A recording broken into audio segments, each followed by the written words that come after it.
যদি ওমর না হইয়া তোমার মতো যুবক যদি আমার দেশে থাকতো, এই দেশটা বেহেশতের বাগান হয়ে যেত। আল্লাহর বান্দি দোয়া করে, আল্লাহ এই যুবকের তুমি জনগণের সেবক বানায়া দাও। মহিলা কান্না করে ওমরকে বিদায় দেয়। হযরত ওমর বিদায় নিয়ে চলে গেলেন। পরের দিন হযরত ওমর সিংহাসনে বসিয়া একজন বার্তা বাহককে গিয়া বললেন, যাও অমুক এলাকার একজন বৃদ্ধা মহিলা আছে, তাকে দরবারে নিয়ে আসো। বলবা খলিফাতুল মুসলিমিনের দরবারে আপনাকে যেতে হবে। বার্তা বাহক গিয়া যখন হযরত ওমরের আদেশ নিয়ে মহিলার কাছে চলে গেলেন, ডাক দিয়া বলেন, ও আম্মা জান, খলিফাতুল মুসলিমিনের দরবারে আপনাকে যাওয়ার জন্য বলা হয়েছে। মহিলা ভয়, গতকালকের ঘটনা বুঝি ওমরের কাছে ওই যুবক ফাঁস করে দিয়েছে।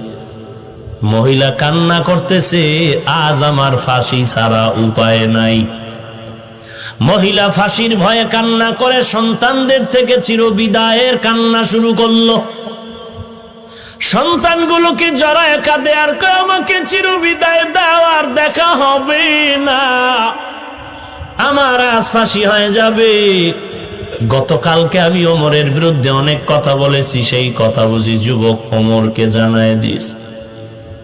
আল্লাহর বান্দি কান্না করে এক কদম দু কদম দিয়া ওমরের দরবারে রওনা হয়ে গেলে।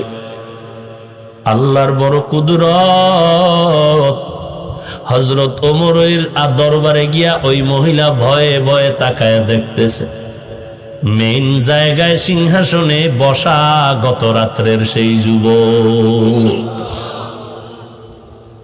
মহিলার সহ্য হয় চোখের পানি সিঁড়ি ফুফায় ফুফায় কান্নার আওয়াজ। ওমরে ফারুক চিল্লায় বলে, ও আল্লাহর বান্দি কাঁদবা না, কারণ আজকের আসামি তুমি না, আজকের আদালতে আসামি হলাম আমি ওমর।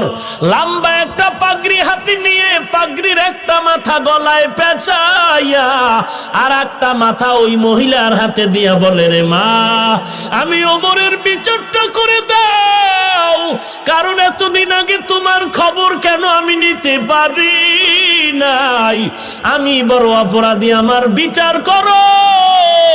দুনিয়ার আদালতে আমি ওমরের বিচার হয়ে যাওয়াটা ভালো, তারপরেও আমি চাই না আমি ওমর জাহান্নামে আসামির